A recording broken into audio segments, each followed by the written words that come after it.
This is the big question. What should England cricket do with all the money? 865 million quid, and Southern Brave haven't been sold yet. So we're talking about... They only get half of that, though, don't they? No, yeah, they do, but it's a lot of money. I just got rid of half of it. What is a billion? Is it 1,000 million or a million? No, that's the American conversation. Either way, it's a lot of money, right? Yes. Let's say it's a billion. I don't even know if it is. It's nowhere near that amount of money, but let's say it's a lot of money. Katie, what is a billion? Producer Katie. Why were you doing this?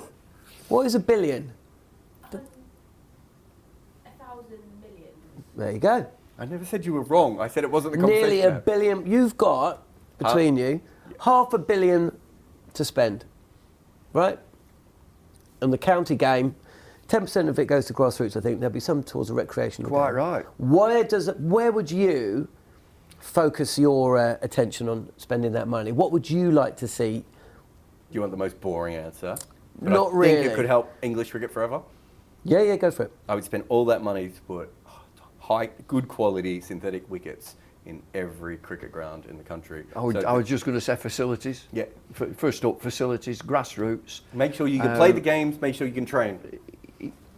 That's exactly what we're doing at our cricket club at the minute. So you're looking into grants. Can we get a grant from here? Yeah. Can we get a grant from there? Or we can get a bit from there. So we might just get 2 nets.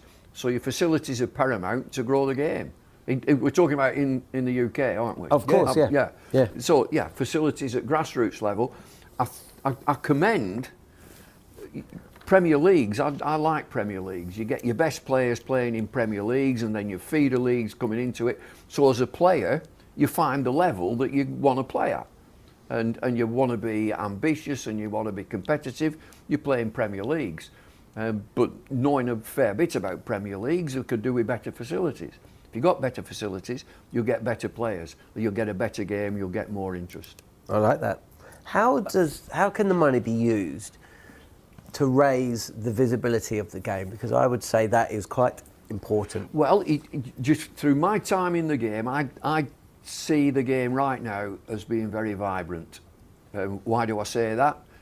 We can all look at the structure of county cricket and all the one days and the hundreds and the T20 blasts, which will probably come into it. But if you go to cricket clubs, certainly in the area that I live, we are awash with young cricketers, male and female. So there's the growth of the female game, which has been great and a long way to go. But there's evidence now that local cricket clubs, villages, towns, are having male and female teams with a lot of players, a hell of a lot of players. So then you need more coaches, because as it is now, it's a lot of volunteers, and there will be some specialist coaches, of course. But your facilities and your coaching and your bringing on volunteers is paramount to the growth of the game, in my opinion. So you live in North Yorkshire. North Yorkshire. We live in South London. I'd say that it's slightly different where we are. Cricket is invisible. Yeah. You know, so I talked to a guy that runs cricket in schools. I don't know if your son has got to that level yet, but there's a South London thing that he's done, and I think it might have started in Tower Hamlets, and he's now all around. Yeah. And he basically, it's called platform cricket, and we had this discussion about it, and I said, when you're in Australia, there's no fences around cricket grounds.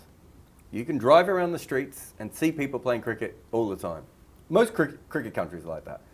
If you're in London, you couldn't even tell if anyone's playing cricket because the fences are so high, you can't even see over unless you see the little sign that says cricket club. Cricket is so far removed from a normal London experience that I don't think you even notice it unless you're from a different country and you suddenly realize. I notice it. Well, it's because I tell you about it all the No, time. it isn't because that. It's because I grew up in Tooting, where nobody played cricket. Yeah. No one was interested in cricket, and they didn't play it at school.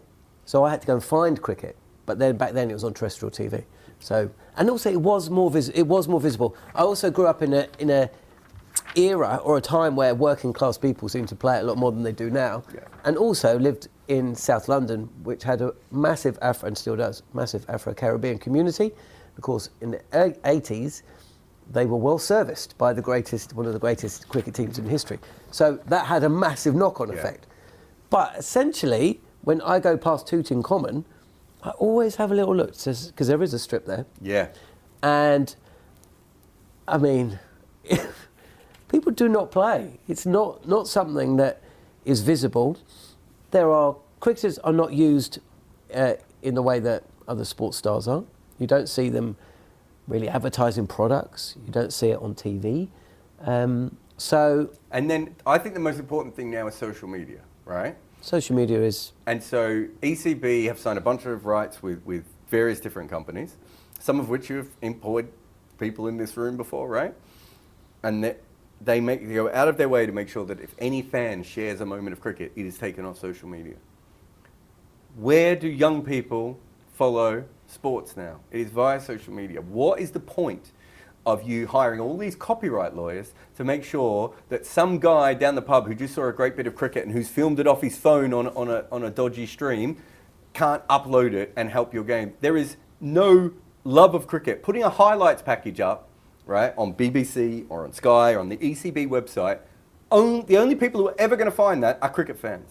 How do you find non-cricket fans? You make clips go viral, right? And the ECB doesn't have enough staff to be able to put that out. You cannot keep closing cricket down. And every now and again, I'll go on one of these rants and I'll tell everyone, this is what you have to do. And someone from the ECB will reach out and go, Jarrod, we really have to talk about this and how we could do it. And they always bottle it and they never end up getting in touch with me. And it's the same thing over and over again. If something happens in a basketball game or a football, I don't even follow football, and I could go to my social media and see some incredible goal or some incredible, moment in a football game, right? Anything's happened in a basketball game, I've got hundreds of social media clips just being uploaded by fans. And you go for cricket and you can't find anything. And if something does go viral, the copyright lawyers take it down straight away. How is that still acceptable in 2025 that our sport cannot be shared by fans who love it? Do you know who the Shep mates are? They're these two Australian, well, they look like kids to me, but they're probably in their early 20s. Well, they have one of them has a mustache, doesn't he? Is that real? Of course it is. And I don't mean that disrespectfully. And they have absolutely nailed... They basically, what they do is, you'll see, imagine a split screen, and what they do is they'll show the image or the action from the game, and they will use the commentary, and then they will essentially act it out as though they're commentating. So they'll use so say barest of margins, Ian Smith, and England win by the barest of margins. Yeah. You will hear that. You'll hear Smithy, and you'll see the action. But you'll see these two guys who are basically... hamming it up. They're hamming it up. They're almost pretending. Because, of course, you don't see the commentators when you're doing the TV stuff, right? And they just ham it up. So one of them will be, like, running around in the background at exciting moments, and the other one would just be, like, calling the action. And it's funny. It's really funny. Well, it's good fun. They do golf, they do AFL, they do football, they do cricket. Yeah. I was scrolling through their Insta feed, looking at some of these videos. They're really good. Blocked. This is copyright violation. So there is some cricket still, but all the ones that are copyright violation and it's taken off, it's cricket. I mean, we're kind of moving away a little bit from where the money should go. No, I don't think we are. It is where linked. the money should go, because if you've got this big chunk of money that has come in, you do not, when you do a deal with Sky or BBC or talkSPORT, whoever else, you have to say to them, we are going to open it up so that fans can do this. We're going to take a slightly smaller chunk off you, right? You can still put as many clips as you want up. If Sky are good at putting clips online, they'll still go viral, right? Yeah. NBA sponsors still put clips up online, right? But the difference is, allow the fans to do it, because the only place to watch it is on Sky. The only place to buy tickets from is the ECB. The only place to listen is BBC or talkSPORT or whoever the radio is. You are promoting your brand, but take a slightly smaller profit because you have that extra money now, because you have that cushion. The whole idea of the 100 is to grow the game to people who are not traditional cricket fans. Yeah, that is exactly the idea. And if one of them likes the game and says, that's the most amazing thing I've ever seen, I'm going to put that up on my social media, it's going to get taken down. Well, How does that help? That's proven. That's happened with the 100, which is in its infancy. It probably won't be the 100 going forward. No. It'll be a 20-over competition, and the blast will disappear.